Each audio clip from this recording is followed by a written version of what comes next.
Hello, everyone. A warm welcome to you all.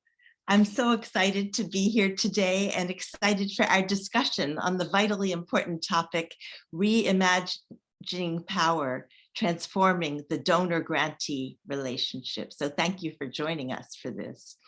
I'm Susan Blaustein, the founder and executive director of WomenStrong International, a nonprofit that finds, funds, strengthens, and shares women-driven solutions that will transform lives in urban communities.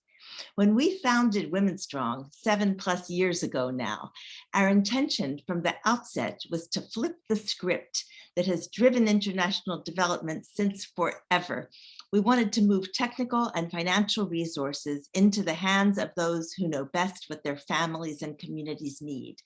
That's local women and the community-based organizations that serve and support them.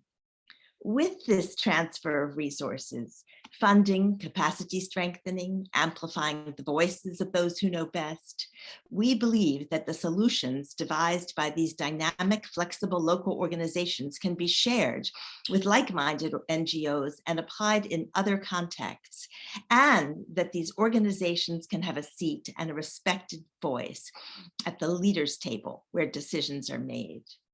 In this spirit, the spirit really behind our founding vision at WomenStrong, I'm thrilled to open this panel today to talk about transforming the relationships, the ecosystem, in fact, among grant makers, grantees, and the communities they serve.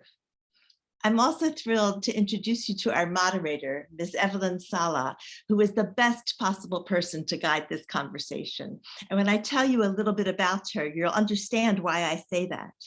Evelyn Sallah is the co-founder and CEO of At the Forefront, Inc., a think tank led by African and diaspora women committed to addressing intersectional race and gender bias. A gender, women's health, and monitoring and evaluation practitioner with 15 years experience in international development, Ms. Sallah has worked across West and Central Africa, specializing, among other things, in addressing harmful social and cultural norms. For more than a year now, Ms. Sallah has provided technical assistance to WomenStrong's Learning Lab partners working in the area of women's and adolescent health. Our partners and all of us at WomenStrong feel so lucky to have learned so much from her wisdom and experience, which we're grateful that she's able to share with all of you here today. And so with that, a warm welcome to you, Evelyn, and I'm going to step back and learn from you all. So over to you. Thank you so much, Susan, for that warm welcome. And again, welcome to all of you and the participants who've decided to be here with us today. First, we'd love to learn more about you. Please chat. Tell us who you are, where you're joining us from, your organization. We're really interested to know who you are and who's in the room with us. First, I'd like to share that this session is part of the Skoll World Forum Ecosystem Day, and it's wholly curated and hosted by WomenStrong International. A little bit of housekeeping. This will be a critical, safe conversation, a very safe space for you to be your authentic self and learn and hear from those that are implementing a trust-based philanthropic model. We'd like for you to perhaps put your screen on speaker view, so that way you'll be able to pin the person that's speaking and get a better view of them. Also, please put your microphone on mute. And ensure to utilize our Q&A function if you have any questions, comments to the conversation that will be had today.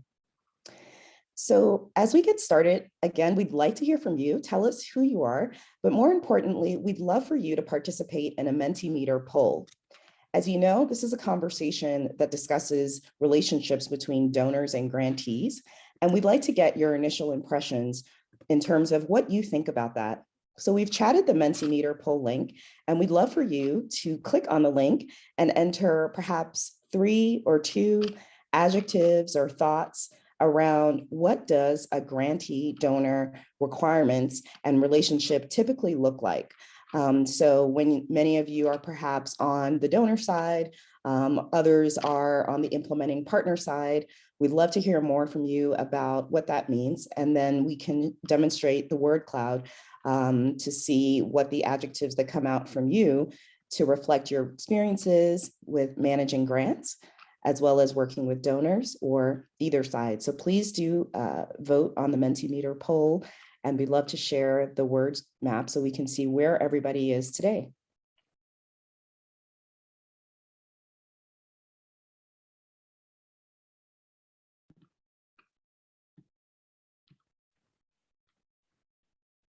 Thank you for those of you who are introducing yourself. Looks like we have a really global audience here from all the way from South Africa, the US. We see so many different parts of the world here. We feel so grateful. Tanzania, I see you. I'm based here in Nairobi, Kenya, just next door. So let's take a look at the Mentee Meter poll and see what that looks like.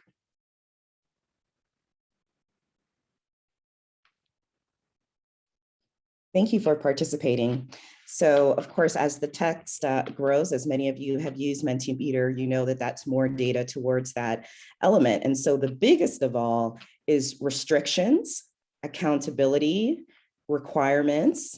Thank you for your feedback, pressure, power and balance, which is what we're here to discuss today, paperwork, that it's complicated, encroaching. Yeah, so really the big pieces here is time, accountability, restrictions, and requirements. And so please continue to vote in the Mentee Meter. It's going to be really interesting to see what more comes out from learning about your experiences in award management in your relationships with as grantees or as donors. So I want to open this conversation today with a quote that comes from the Time to Decolonize Aid report. This report was developed in 2020 by Peace Direct in collaboration with ADESO, the Alliance for Peace Building, and Women of Color Advancing Peace and Security. A call to action to fund courageously. Fund courageously is an invitation to funders to create funding pathways that are more accessible and inclusive, as well as to accept greater levels of uncertainty and possible failure. When funders accept the possibility of program failure, it opens the door to innovative and flexible funding approaches, such as funders taking on the brunt of the bureaucratic work or adopting context-specific measures of success. So I think that's a great kickoff to what we'll be talking about today. I'd like to take this moment to introduce you to our very first panelist, Dr. Chasinna Kapungu. She is the Director of Learning and Organizational Strengthening at WomenStrong International. She provides technical oversight on the development and implementation of learning labs, which are focused on girls' education and empowerment, women's health, prevention of violence against women and girls, and economic opportunity. So just thinking about moving forward, I think that we'd like to give Chasinna an opportunity to get us started on this conversation. But before we get into the hard stuff, we actually would love to have an icebreaker. So with that, I will actually lead us to another panelist who will lead us into a warm-up. Judith Chiyangwa, who's the Director of the Girls Legacy. Why don't you get us warmed up before we hear from Chasinna with an icebreaker?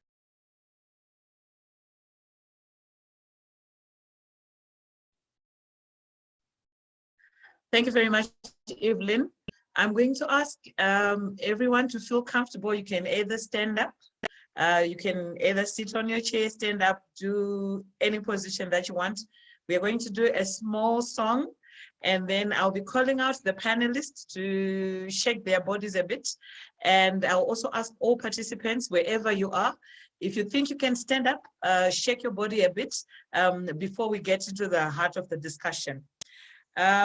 So I will also dance. I will also participate in the dance, and I am the last person to sing, but I will actually sing. So I would ask everyone to be clapping their hands as I'm singing. I want everybody to be clapping their hands wherever you are, so that this becomes part of the community work. Thank you. So I'm up. So I'll start calling out my name. Judy. Judy, pinda mkati vaya kadumba, kadumba vaya kadumba, kadumba vaya, kadumba vaya. Evelyn, Evelyn, Evelyn, Pinda mkati vaya kadumba, kadumba vaya kadumba, kadumba vaya kadumba, kadumba vaya, kadumba vaya. Chasina, Chasina, Chasina. Pinda mkati vaya kadumba, kadumba vaya kadumba, kadumba vaya kadumba, kadumba vaya. Denise, Denise. Mkati vaya kadumba, kadumba vaya kadumba, kadumba vaya kadumba, kadumba vaya. Lisel, Lisel. Pinda mkati vaya kadumba, kadumba vaya kadumba, kadumba vaya, kadumba vaya. Thank you very much, Evelyn. I hope everybody is warmed up enough to start our meeting.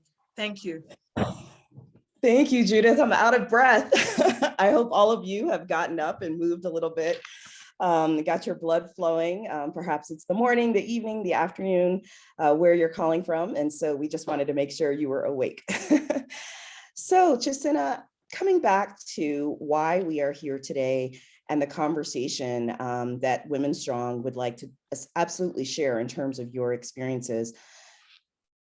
What would you say is new or different in terms of the way WomenStrong International builds relationships and trust with grantees versus the way the traditional funders run their relationships? And many of those words that were shared in the Mentee Meter poll demonstrated the sentiments of what comes out of those relationships. Could you share more about WomenStrong International's approach? Thank you, Evelyn. So happy to be here. When you look at the donor landscape, you see that 1% of feminist funding goes to women-led organizations. And there's a lack of access to resources, information, opportunities, and networks for women-led organizations, particularly those organizations led by women of color. So what makes WomenStrong unique is that we host a learning lab of women-led organizations across the areas of girls' education and empowerment, violence against women and girls, women's health, and in the fall, we'll have a cohort in economic security and opportunity. We provide unrestricted funding and a safe space to connect, share, and learn with each other. Our goals are to build a community to advance gender justice, to promote peer learning and capacity strengthening with an equity lens, to collectively generate learning within a shared agenda, and to amplify partners' voices and disseminate learning. One of the foundational principles within the lab are to build trust and really develop authentic relationships with the partners. For us, true decolonization of international development means acknowledging and giving up power. And that requires intentional commitment, time, and trust building. Community building is a pillar of our work. We really take time to get to know our partners, and we look at partners' whole self. So we have activities that promote self-care and well-being. It's also important for us to be flexible and adaptable and to have less restrictions. One of our Learning Lab consultants, Nana Degadu, said it beautifully in a recently published blog that our approach is really about leading with humanity. One of our partners talks about that we are the work. And so it's important for us to listen and to tailor all our activities to meet the ever-changing contextual environment, particularly during the COVID-19 pandemic. It was important for us to completely change our work plan activities. We basically had to throw out our work plan based on the situation of the ground due to COVID-19. Ultimately, we believe if we support capacity strengthening activities that are based on the reality on the ground, then their programs will be more effective, more sustainable, and lead to better outcomes.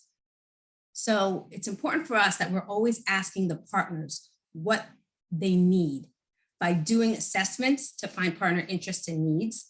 We also have a continuous feedback mechanism through our evaluation and an anonymous feedback loop. But most importantly, we set up foundational principles that are focused on having all our activities be partner-driven and partner-led. We set up a working group that's composed of the partners who will help us provide guidance to the lab. because ultimately we have learned that activities that are more substantive and culturally relevant when activities are partner-driven and partner-led. We also make intentional efforts to address power and equity. All our work is through a racial equity lens, where we want to be more inclusive, provide the partners with decision-making power, and critically reflect on our own model. We don't have everything figured out, but we're open to learn, and we're always continuously refining our processes. And some examples of addressing equity include hiring consultants from the Global South, which brought more substantive discussions because they were from and based in country. We also made investments in language justice, where we provide Spanish and French translation and interpretation services. Language justice means it's important that people in the lab are able to communicate, understand, and be understood in the language which they prefer. It creates shared power, inclusion, and multilingual spaces. Again, it's not perfect, but we try. We also encourage partners to have staff levels engaged in activities. So it wasn't only the executive directors that attended, and partners get compensated for leadership.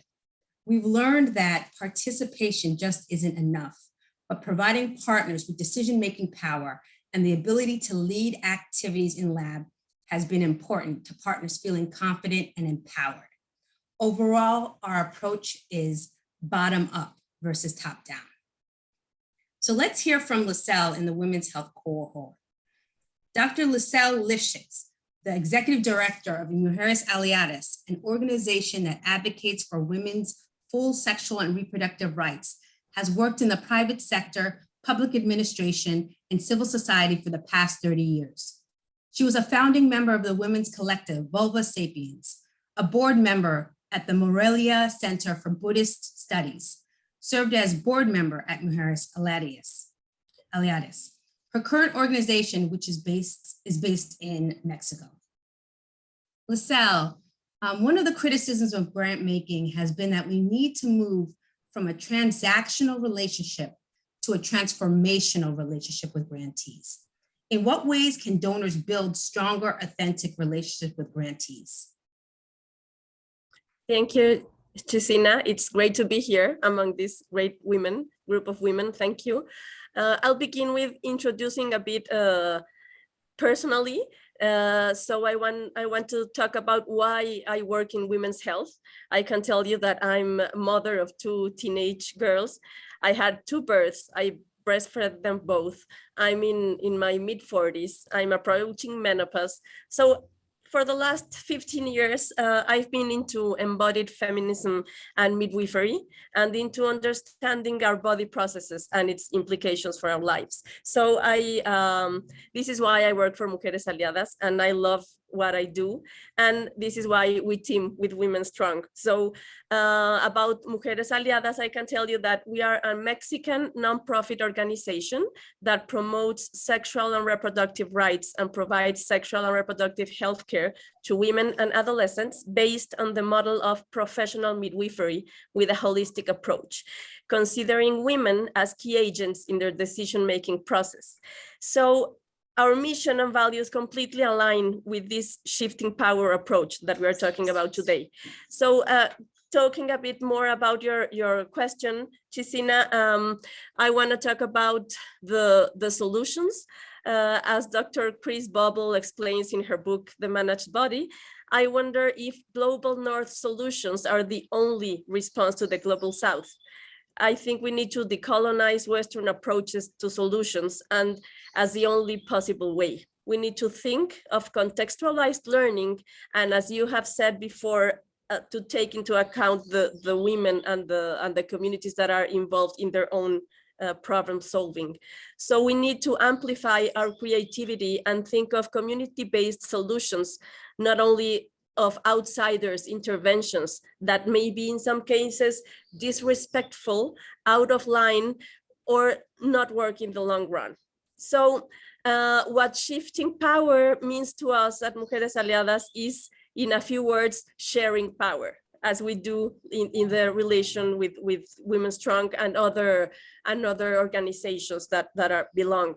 So some ways we can shift power. I can talk about is having women making decisions in women-led organizations. That's basic.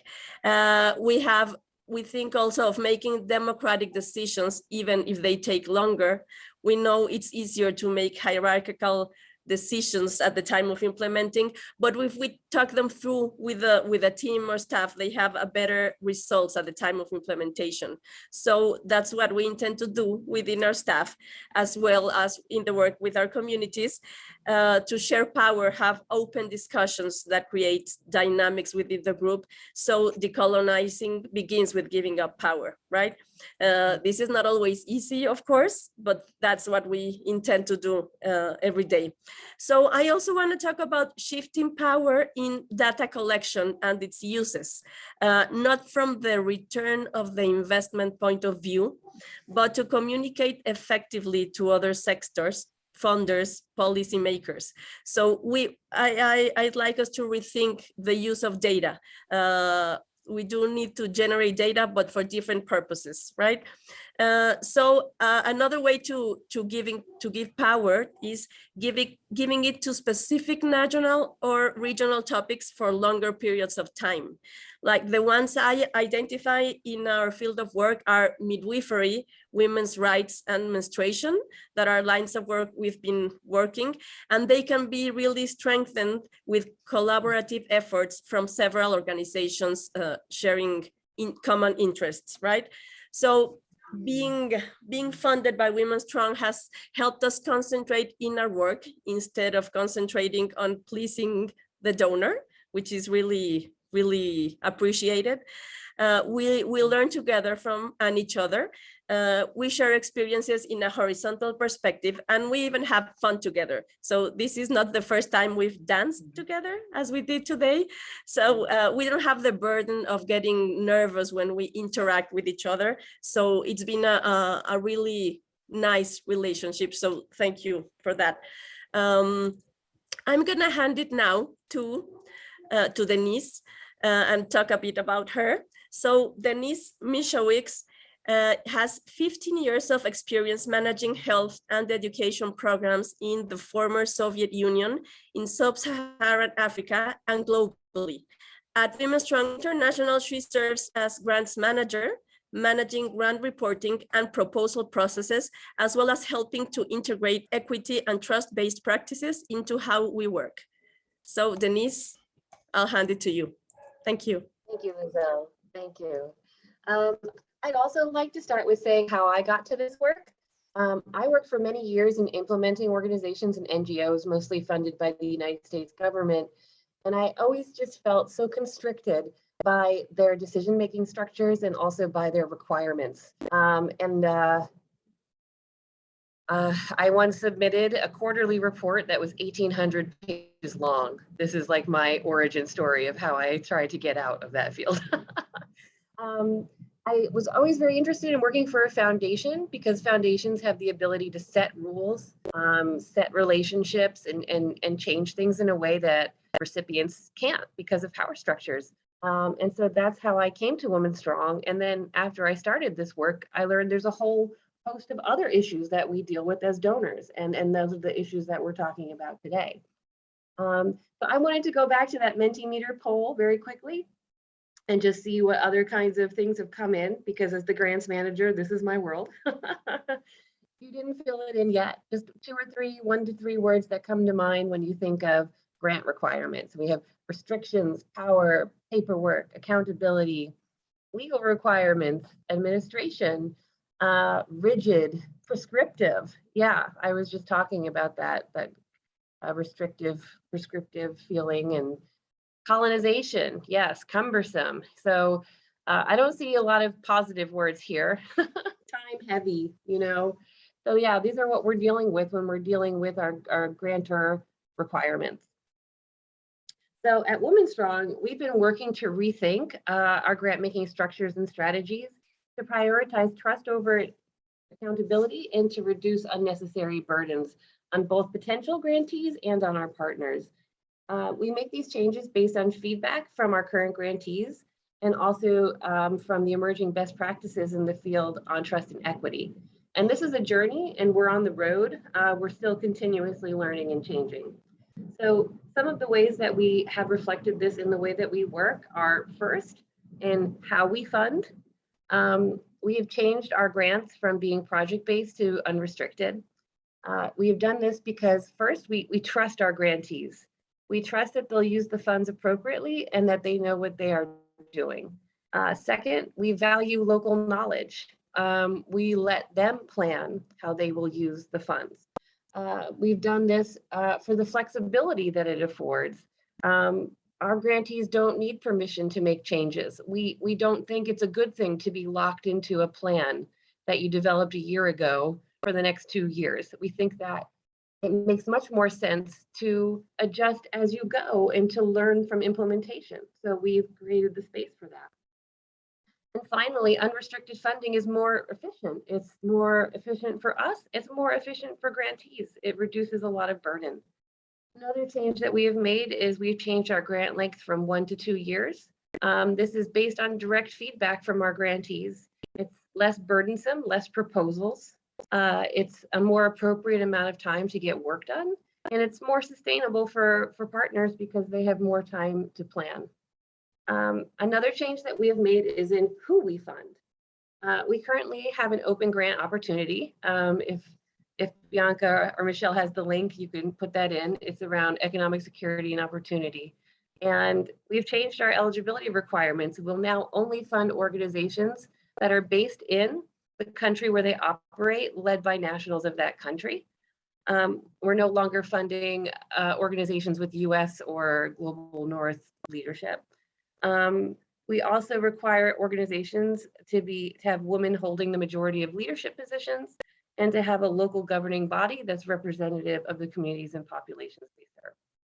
We don't have any issue with the quality of the work done by organizations that don't meet these criteria. It's just we have limited resources and we have decided to use them in this way because it reflects our values and our focus on equity. Another way that we enact these principles in our work is in how we identify partners. We are building relationships even before the grants. All of our processes involve discussions with potential grantees, not just submitting a proposal and deciding off the written word. We'll have multiple conversations with partners. And second, we allow revised proposals. As they get to know us and we get to know them, we allow them to resubmit the proposal based on our conversations. And in moving forward in the future, we are no longer going to require written proposals altogether. We are moving to a model of discussions only and reducing the written word from this. And we're adding an open call. Previously, we didn't allow unsolicited proposals. And now we've opened up a mechanism where people can get on our radar. It's very short. It's just, who are you? What do you do? And a series of questions that reflect our eligibility criteria. And then the onus will be on us to research them. And if they fit our criteria, to start those conversations. And finally, we've changed how we work with grantees. And this is how we're operationalizing these principles in our work every day. We have greatly reduced our reporting requirements. We've gone from quarterly reporting under our old model to annual reporting. So now we report once a year. We've replaced our final reports with a learning product. A learning product can be a blog, a technical brief, a report, a podcast, a video. There's many options that our partners have to choose from. And our goal with it is have this be something that's useful to them, not just a document submitted to us that we use and then we file away.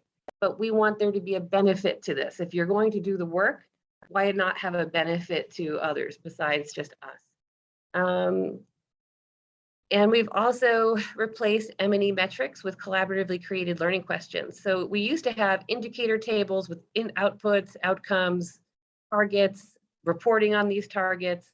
And we've gone through a few iterations, but our knowledge and learning team has replaced this with learning questions developed at the beginning of the grant, questions that our partners hope to answer over the course of the award. And then there's a series of periodic check-in calls where we can discuss these with our partners along the way. And we have a resource on that too. I think this work we're doing is really fascinating.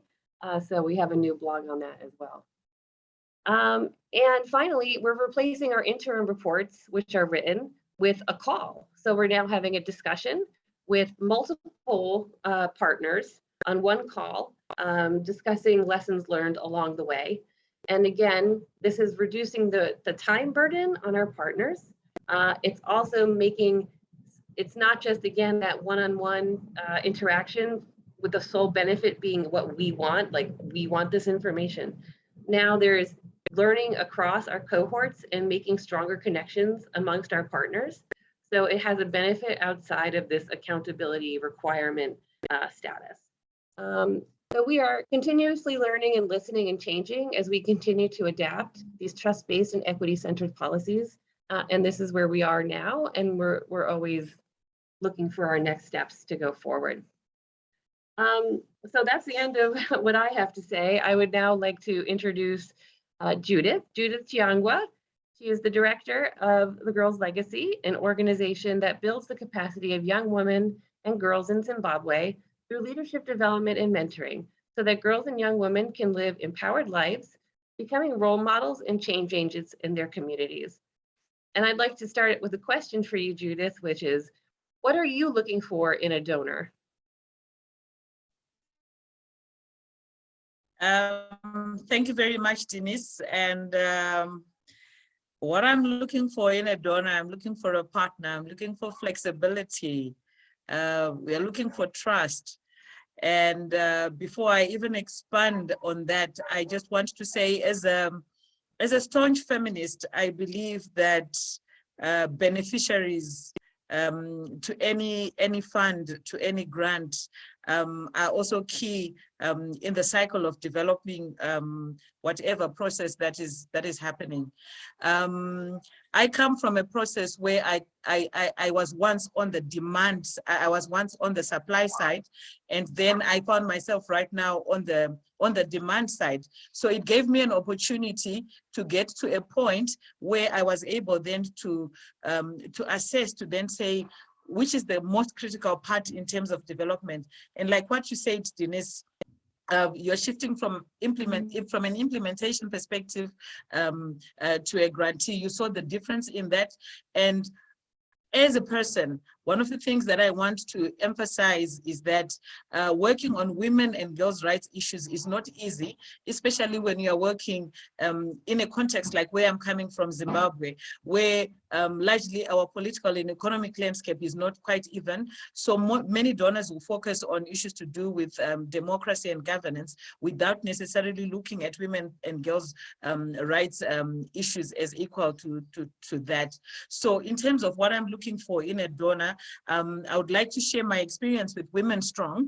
And one of the key elements that I found important in this partnership is that you don't feel like you are you don't feel like you're a grantee. You feel like part of WomenStrong. I think at some point I always then say I feel like I'm a staff member within WomenStrong International, because there is that flexibility of communication. There's flexibility of change in program vis-a-vis the context and the environment with which you are operating. I think many partners who might be listening may understand that sometimes when you're engaging with a donor, there's a lot of power dynamics that are involved, where sometimes the funder has more power, and sometimes when we want to speak to them, we have to prepare a lot of reports. And I think many of us sleep in offices writing reports and doing a lot of convincing so that we are able to provide what is required. And one of the things that I have learned in the partnership with WomenStrong is that there's acceptance in terms of what the grantee is saying vis-a-vis the context with which they are operating from. We had COVID-19 from 2019 to I think largely 2021, where programming changed, environment changed, context changed. And one of the takeaways was that WomenStrong allowed us to change our plans based on the environment with which we're operating, based on the context that we found ourselves in. I think giving an example of ourselves where we were focusing mostly on education and empowerment, we realized that during COVID-19, a lot of our girls were locked up at home with parents, with guardians, with siblings. And what it did, it sort of opened up a box where gender-based violence existed. So we ended up moving from a perspective of focusing on empowerment, but we were now focusing on response, where we needed to make sure that the very girls who were beneficiaries to the project were safe within their homes, were also able to access services within their homes. And that alone is an example that I think is commendable within WomenStrong, where we are able to adapt, where they were also flexible enough to allow us to change our plan to suit the current context and the environment that we were working in. And I think the other aspect also that I respect and that we cherish within WomenStrong is the focus on saying women and girls are at the forefront of their work.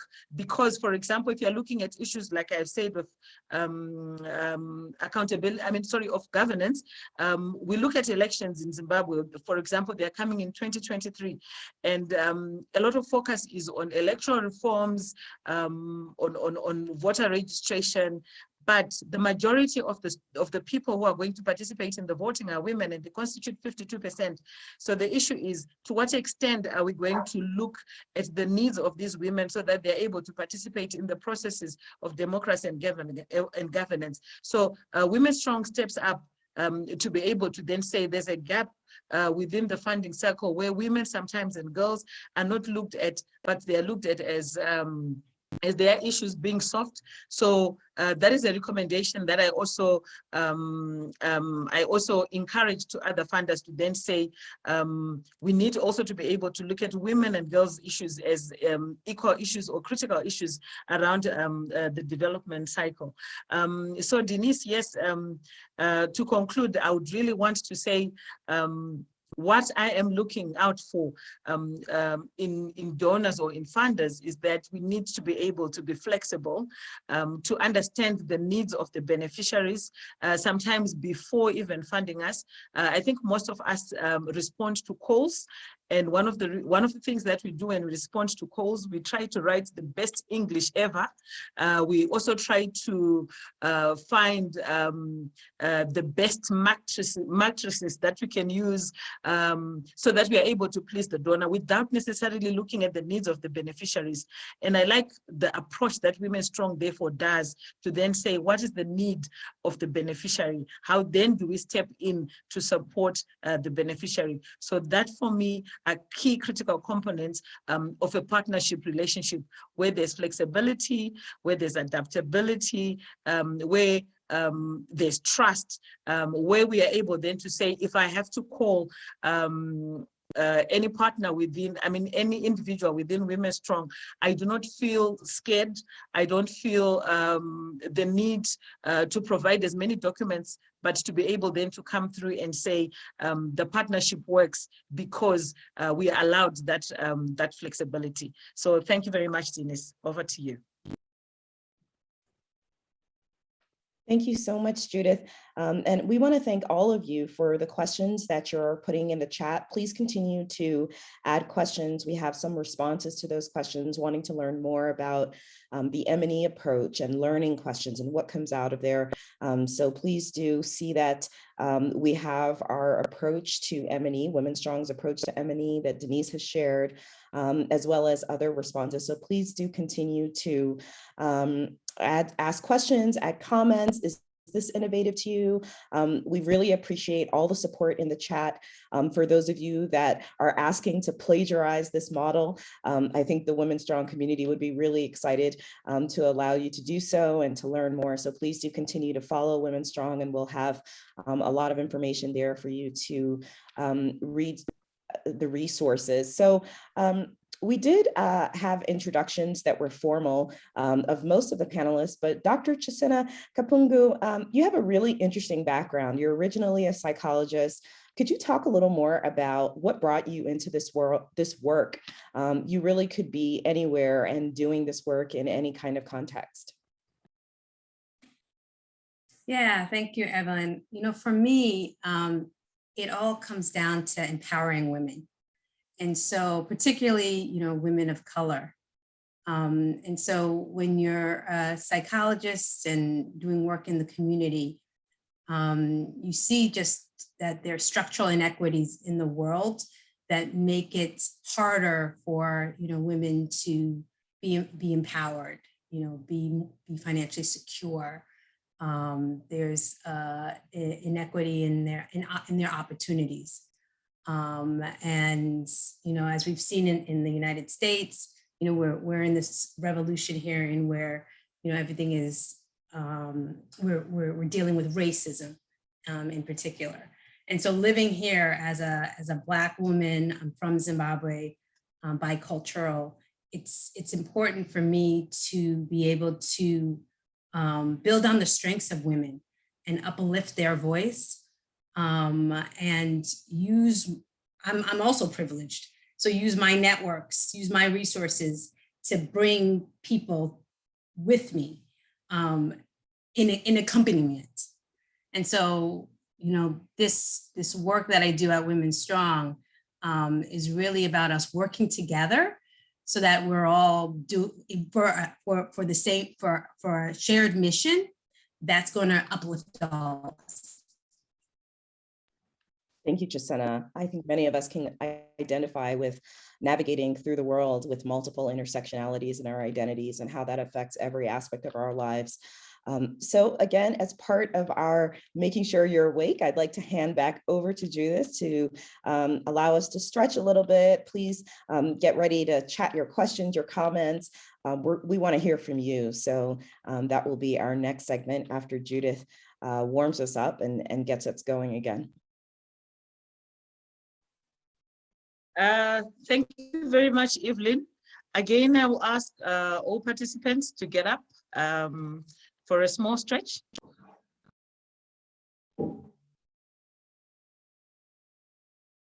So I'm going to ask each person to hold any part of their body they don't like. Any part of their body they don't like. So if you don't like your stomach, if you don't like your hips, your breasts, your head, your ears, so can you try to stretch that part of your body? I don't know how, but find a way of stretching that part of your body that you feel, this part I don't like. Stretch it, stretch it, stretch it, stretch it. Stretch that part of your body that you don't like. I see most of us women holding our tummies. Okay, now can we move our hands to the part of your body that you really like? To the part of your body that you really like. I don't know how you're going to stretch it, but stretch it, stretch it, stretch it. I love those who don't have any part of their bodies that they don't like. You were looking at us who did not like our hips. Thank you for loving your body. Thank you for loving your body wherever you are. Thank you very much, Evelyn. I think everybody has stretched, and I hope we all love the bodies that we didn't like. Thank you for that, Judith. We have an oh my God from the audience. What do we like? What don't we like about ourselves? A wonderful self-care exercise to appreciate and love every part of you. Thank you so much, Judith. So we'd like to open up the floor and address the questions that you may have about WomenStrong's model. Perhaps you are interested in sharing some commentary of implementing a similar type of model or one that's very different.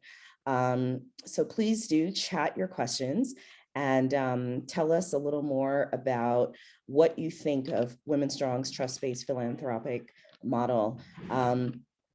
So I think that while we're waiting for more questions to come into the chat box, please don't be shy. Chasinna, we'd love to hear more about the Learning Lab. How does this community create opportunities for WomenStrong grantees? How does the lab help disrupt the usual power dynamics? You talked a little bit about this during your presentation, and there seems to be quite a few questions about the learnings that are coming out of the Learning Lab. Thank you, Judith. So usually when a partner starts the lab, we do a partner assessment. And that's where we talk to them about what do they want to learn, what do they want to share, what are the organizational needs in terms of, it might be M&E, it might be communications, it might be something related to program implementation. And during that process, that's when it gives us kind of like a template of what are some of the things that we need to engage them with. We have our Learning Lab consultants, but we also believe that the partners have the knowledge. They're the ones, the experts, and we want to uplift their solutions. And so some of the partners, many of the partners lead activities, lead webinars and calls. We recently had a peer learning forum where it was completely led by the partners on a range of issues on sexual and reproductive health rights, on GBV, on advocacy. Advocacy is a huge area of interest. In terms of networks, we really make intentional, we really take time to reach out to various organizations and also conferences like the Women and Girls in Africa Summit, ICFP, SVRI. We help submit abstracts, we organize panels, because many times in these global forums, you don't see women-led organizations local on these stages. And so for us, it's important that we get them a seat at the table. And when we do panels, it's similar to providing technical assistance, in where we have speaker prep, we look at their presentations or talking points. It's really just trying to make sure that they feel empowered and feel prepared to speak on these global forums. And so it's also a period in where we talk to them about some of the challenges that they face. We have webinars and calls to talk about challenges within their own lives or challenges with program implementation. And so it's really a space to be transparent, be honest, and share about what they're going through. Thanks so much, Chasinna. Next question is around WomenStrong's principle of language justice. And Judith, you had made a comment earlier about writing in good English. So, I mean, if we think about language justice, Lisel, for instance, reflecting on the context that you're in Mexico, how does WomenStrong support partners who might not have English as a first language from your purview? Well, this has been a recent implementation on the language justice thing. So now we have translations in Spanish and in French for almost every session. So that allows more members to join the conversations. For example, in Mujeres Aliadas, we don't have bilingual people except for maybe 2 people for English and Spanish. We do have some bilingual people, Spanish and Purépecha, like the indigenous language around. But this has been really helpful to being able to communicate with the rest of the team and share with other partners. So it's not it's just about having open discussions on what we are facing every day and how we can share some lessons learned. And it has been great. It has been eye-opening, speaking to organizations in other countries, in other places of the world. So it has been a really nice journey. Thank you so much, Lisel. I think many around the world are relieved to have a model that's inclusive of all geographic zones. So Denise, we do have a question about screening grantees. And so the question is, after building this trust and screening out those who are not eligible, how do you figure out who gets or does not get the funding? And so, this is really taking into account that funding resources are quite limited every year. And so how do you make those decisions? Sure. In our case, it's a little bit different because we do have the learning lab. So as we're like going through the process of looking at applicants or organizations, we're trying to foster a community that makes sense, like around common themes or where there's natural pairings within it. Like when we were forming one of our cohorts around violence prevention, there was a recurring theme among some of our potential partners around working with men. So it kind of helped us to form like a cohesive group where there would be lots of sharing, around common interests.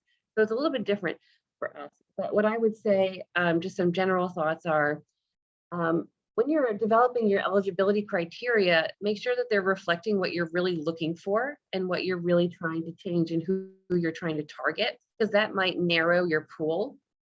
It's never fun to exclude people, but you really want to be working with the organizations that you can best impact, that fit with what you're doing. And second is, one emerging practice is just introducing rigor into how selection processes are run as a way to reduce bias.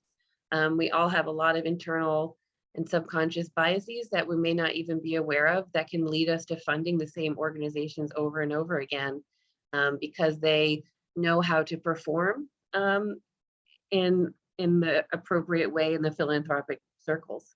And we may be missing out on organizations that aren't as good at the paperwork, aren't as good, maybe don't speak English, and so one of the ways to counteract this is to develop assessment rubrics or other ways where organizations are all evaluated or assessed in the same way as a way to start to reduce some of the bias in this process.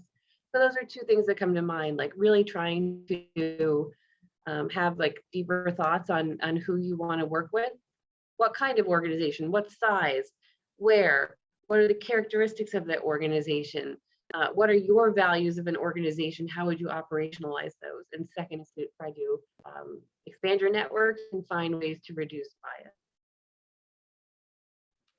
Thanks so much, Denise. So a question actually to all the panelists around sustainability. So the question is, how do we create partners, grantees, or communities that are capable of self-financing their interventions or programs after the initial seed fund by donors? So, how do we actually shatter dependence and not feed into that quote unquote dead aid, Dambiso Moyo concept?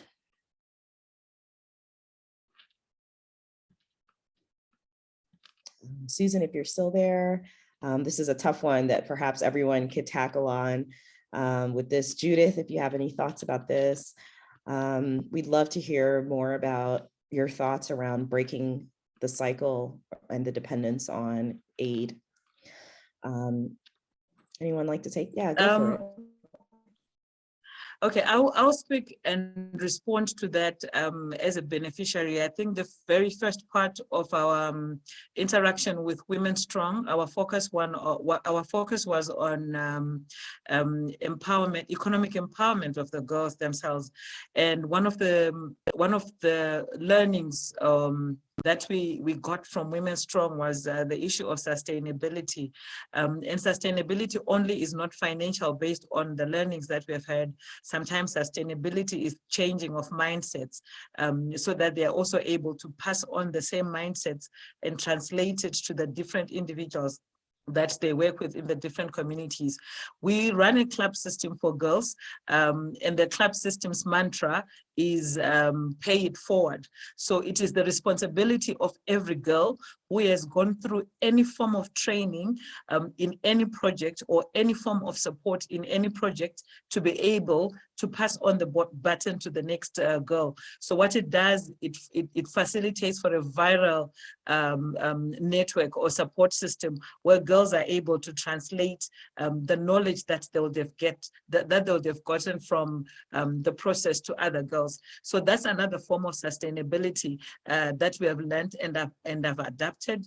And one of the things that it has done, it has increased the number of girls in our different clubs, and it has also allowed us to learn ways in which once the numbers have gone up, how else can we sustain ourselves in terms of recruiting other girls so that we create a movement of women and girls who are able to understand their rights, but also create a safe space for themselves. Thank you. Thanks so much, Judith. Also add to that, Evelyn. Judith, you know what your girls need. And I'm here in Washington, D.C. I have no idea. Judith is so modest. She actually saved a girl's life this past week. And it was miles and miles away. But people reached out to Judith to help with this child because they knew that she knew what that child needed and where the resources are.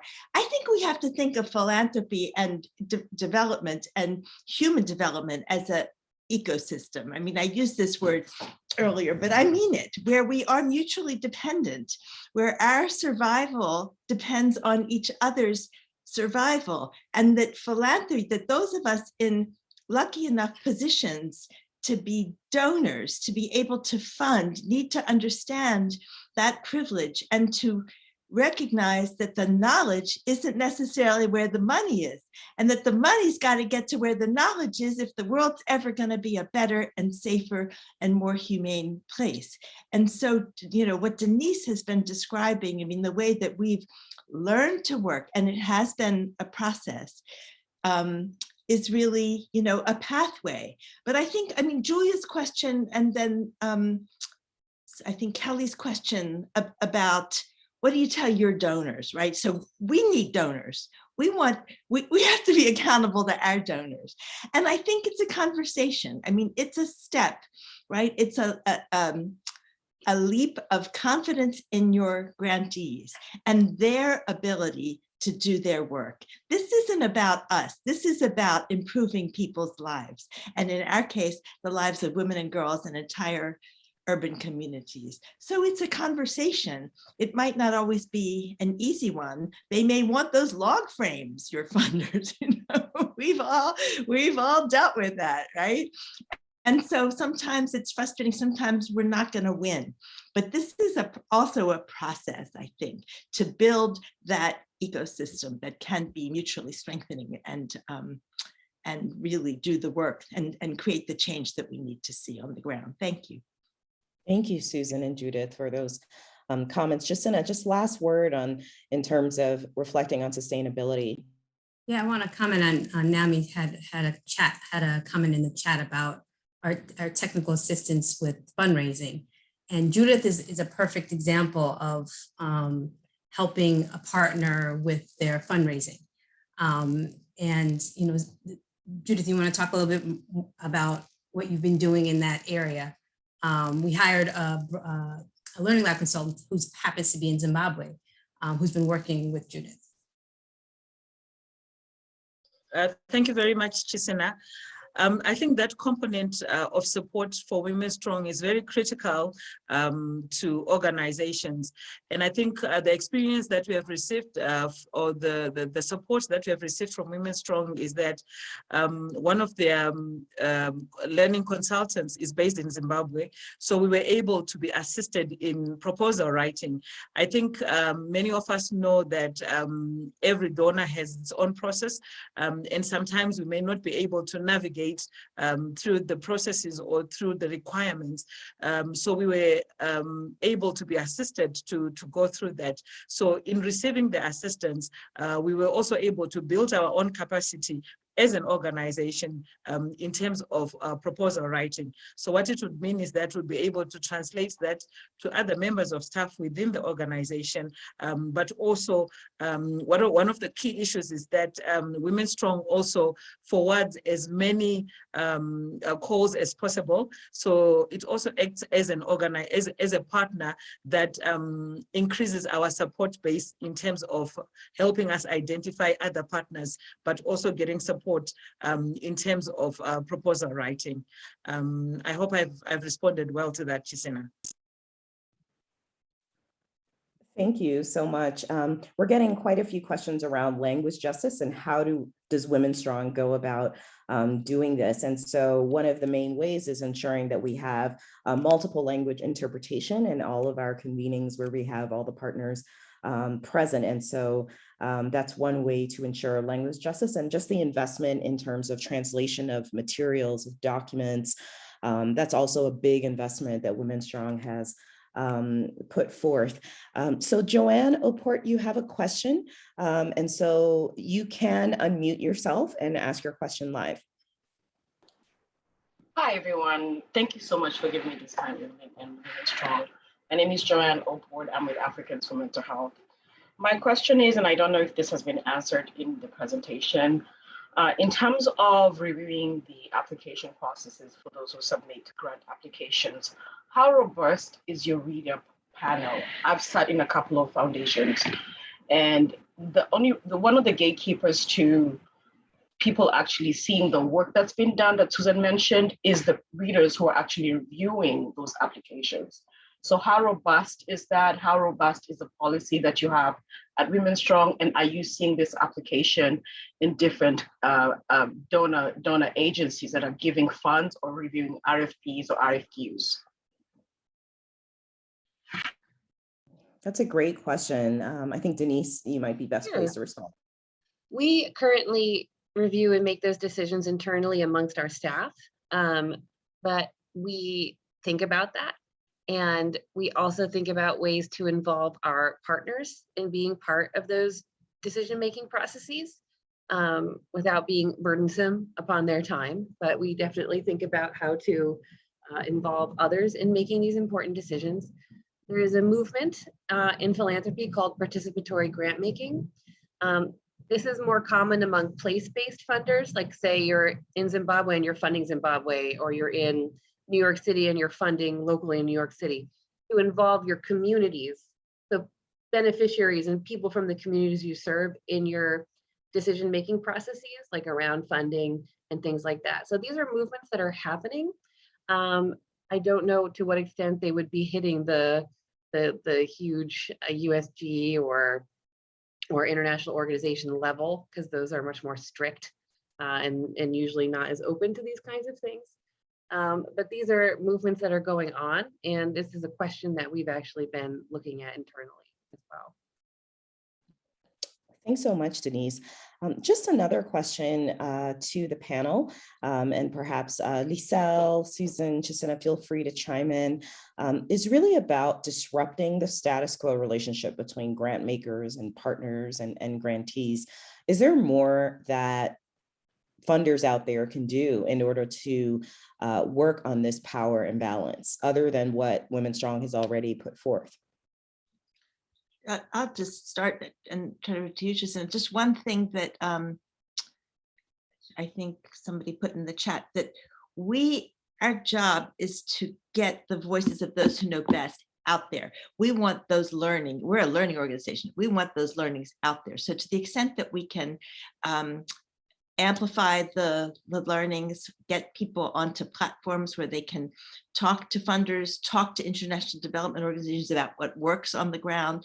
That's part of our mission. And what goes along with that is a certain amount of organizational strengthening, whatever it is that they say they need, whether it's putting it together a PowerPoint, coming out with a publication, whatever areas, and as Judith mentioned, applying for funding, whatever areas people feel they need support in, we try to find it for them. If we can't provide it ourselves, we'll find somebody else to provide it for them. Chasinna, did you want to comment?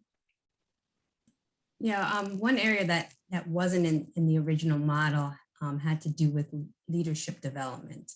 And I know some of our partners have spoken about that. And I think, we're in the midst of talking about ways in where we can have more activities, where either executive directors are, and this has been an ask from executive directors, to come together to talk about some of those challenges and figure out ways in where we can help deal with any issues or concerns that they're having in leadership positions. And so that's one way in where we're really trying to address, the status quo. The other way that we've learned is that the lab is focused on these specific areas: violence, women's health, education. But a lot of the partners have asked for collaborations within their region. And I think right now we're going to start having more regional collaborations because, it's going to be more realistic for them to collaborate if they're in the surrounding area. And at the end of the day, when the funding ends, we do want them to have established those relationships so that they could, collaborate on a grant application or work together on a project. Because we want to have sustainable relationships. So I think, just identifying the proximity amongst the partners and having those regional collaborations will help in terms of having the collective power. Thank you, Chasinna. So just a really interesting question about utilizing AI to review grant applications. Is this an area that WomenStrong would like to or does use in terms of reviewing grant applications? Are there any benefits? Maybe I'll start with you, Denise, and then we can share more reflections about AI. Sure, we don't deal with such a volume that we require AI to help us get through ours.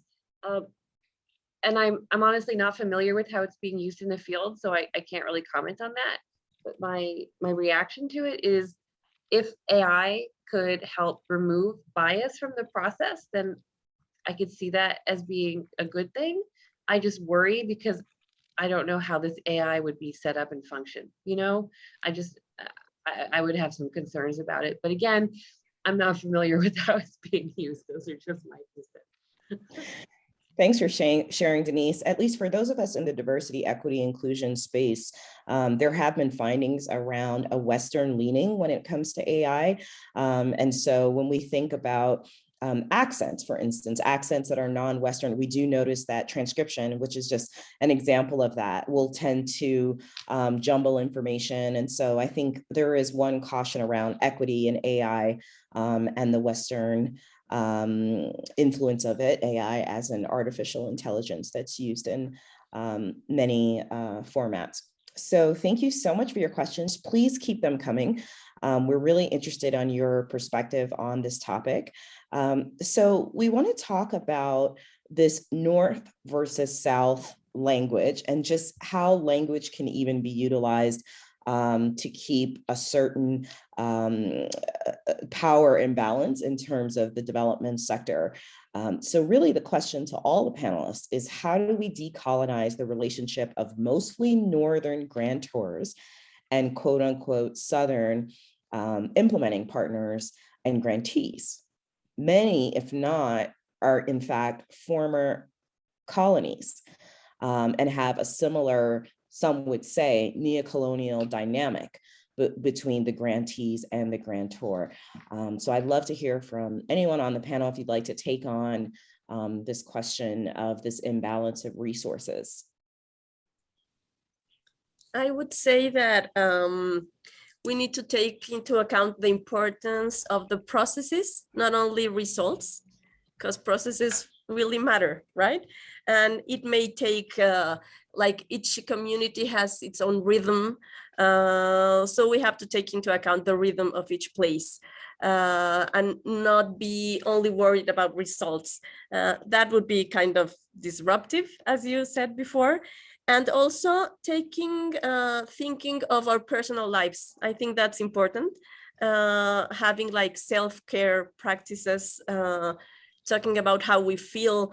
We faced during the pandemic many stressful things for many people. So for the last 2 years with other partners from WomenStrong, we've shared some of our personal life things that have us worried at some point and that don't let us advance in our projects. So this has been important, like sharing how we are feeling and having it as important things. Thanks so much, Lisel. Susan, did you? Oh, okay. Judith, do you have any thoughts about this imbalance of resources? I think my experience is that there are so many best practices that happen in developed countries that may not have been documented, that may not have been communicated, but that have actually solved some of the problems that actually exist within these communities. And I think sometimes the imbalance comes on the aspect that because we are less economically empowered, our voice is not heard as much. So I think my suggestion or my contribution would be documenting the best practices that actually exist in solving some of these problems. And most of them are contextual, most of them are cultural. And I think sometimes if you are not well versed with a particular culture, you might not understand their problem solving ways. So my suggestion also is the investment, a certain kind of investment is required on some of the best practices that may not have been funded, but that have actually resulted in solving some of the problems that exist. I think that will also give a balance in terms of those that are providing the support and those that are receiving the support. I mean, that's just for me an experience that I received when I was working with young girls. I think one of the issues that we do is, as an organization, we sometimes sit in the office as the secretariat to then say, we have a particular issue that the girls are facing. How do we address it? We want to come up with a solution without necessarily going on the ground to then say, how do you think we can provide a solution to that? So our learning based on best practices should, I think, like what Chisina said in a presentation, it should be bottom up sometimes to then say, in the different contexts with which we are operating, these are some of the solutions that exist. I think by doing so, we'll be able then to have a balance of power from both sides. That's just my thoughts. Thank you, Evelyn. Thank you so much. I love that, Judith. I love that. And just to build on that, it can't just be in documents that sit on shelves that your wisdom is harvested and shared. You need to be at the table, you and Lisel and all the grantees of everyone on here. When it comes to planning, when it comes to emergency response, when it comes to handling crises such as the pandemic. Now we know this can happen. What are we going to do about it next time? There should be community development or community response committees or commissions that include not just you, but people from the ministries, the various ministries, people from the humanitarian organizations, those whose job it is to plan response. And the funders need to insist that you be at that table and not just to be consulted, is this going to work? But no, to plan the evacuation routes, to say where the prepositioning of shelter comes when it comes to a storm, where the water points need to be, because you know what's safe for your girls. All those things need to be heard by those who are doing the work of setting things up and those who are funding that work. But I think if the big funders, the INGOs would demand that of the countries and regions that that they fund, things would start to change, and not only your wisdom would be harvested, you know, in a great document that a scholar could look at, or another NGO, but rather heard where it's needed in the moment. Thanks so much, Susan. So just building more about how to decolonize grant making and the relationship between the donors and the grantees. Chasinna, can you talk a little bit about what WomenStrong has learned from this evolution, from M&E, the focus on indicators, to the knowledge and learning approach, and in particularly learning questions? I think that we've also shared WomenStrong's M&E findings report, which many of you can visit, but we'd love to hear more about this transition and what has come out of it. Thank you, Evelyn. Another principle that we have in the Learning Lab is that we foster learning and not accountability. And many donors, when they hear that we have learning questions centered indicators, they always ask us why. And I know, like, we've been indoctrinated in this world of indicators and donors' expectations of what you should be, you know, measuring. But for us, you know, the question is about, what does success look like? And people, the partners from those contexts are going to know what success looks like. So whatever success looks like to them on the ground is fine with us. And so the learning questions really, you know, make you reflective on, you know, what are you learning in the process of design, implementation, and evaluation. And we believe in adaptive learning. So the learning that you have, how you can feed it back into what you're doing on the ground.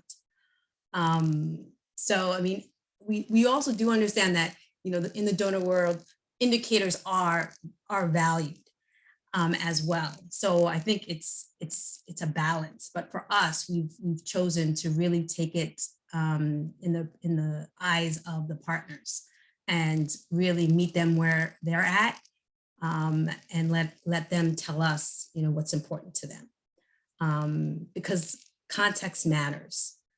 And that's what's important to us. Thanks so much, Chasinna. I think just emphasizing that piece about what is the evidence and the data being utilized for. And ideally, we would hope that the data usage is for the strengthening of the actual program, for the implementing partners, for those that are doing the work on the ground. So Denise, moving beyond monitoring and evaluations, would you say that WomenStrong has other approaches of reporting that don't end up with, I think, the 1,800-page report? That example you gave. Yeah, I mentioned some of them when I was speaking, but for example, there's a lot of funders in this space who have moved to oral reporting, like a one-on-one call between a program officer and a grantee. And we've chosen to go with panel reporting. We're bringing together our cohorts, a couple questions, literally two questions, and we're just discussing those as a group together on a call as a way to share the knowledge. And this way, it's lower burden, it's active, there's a learning component, there's a sharing component, and it's not just serving us, and it's taking accountability out. If you attend, you have met the requirement. There is no judgment or assessment involved. And that's another thing that I'm thinking a lot about based on comments that our partners have made about parts of our process. Why are you approving this? You know, you say you trust our knowledge, then why are you approving it at the end? And that's an excellent point. If a partner gives us a product and they say that it's finished and complete and they're happy with it, who are we to say this is not approved? You know, so just decentering yourself, putting your needs as an organization down on the list, and putting the needs of organizations you serve and what will help them to be sustainable and what will help them to succeed, putting those higher. Because isn't that why we're doing this? We're not doing this for ourselves, right? So those are the kinds of things we're thinking about. Thanks so much, Denise. And I do want to recognize, Mary, your comment about decolonization, that it's huge and that it's still happening. And I think that's why we're here today. And with that, I actually want to pass on to final words, final takeaways, action-oriented steps from all of the panelists. Perhaps you can share a takeaway that our participants can walk away with today, starting with you, Chasinna. I think my take-home message is really to lead with humanity, that we're all in this together. We have a shared mission, and just collaborate and care for each other. Thank you, Chasinna. Very warm. Handing over to Lisel. I would say that with this approach Denise is describing, we as partners, we are not trying to show only happy, nice results. We can also talk about our challenges and the difficulties we faced in the ground. So that's a nice way to go and to learn together. Thank you. Thanks, Lisel. Denise? I would say to always remember that how you work is just important as what you do, and that grants managers and other operational staff can make massive changes in the equity and the experience of the process to your partners, and to never forget that. Grants managers and financial managers, we're not in the dusty old corner of the office. Like, a lot of real action can take place in just looking at how you're doing things. Thanks so much, Denise. Judith? My takeaway is that it's not about resources, it's not about financing, it's about changing lives. It's about humanity. It's about how we can change the world to make it a better place. And we can only do that by working together through a partnership, by balancing the power that we have, by listening to those that we want to help, but also learning from each other in the different experiences that we have heard. So my takeaway is to listen, is to learn, is to understand context. Thank you so much, Judith. And our final word, I'm handing back to you, Chasinna.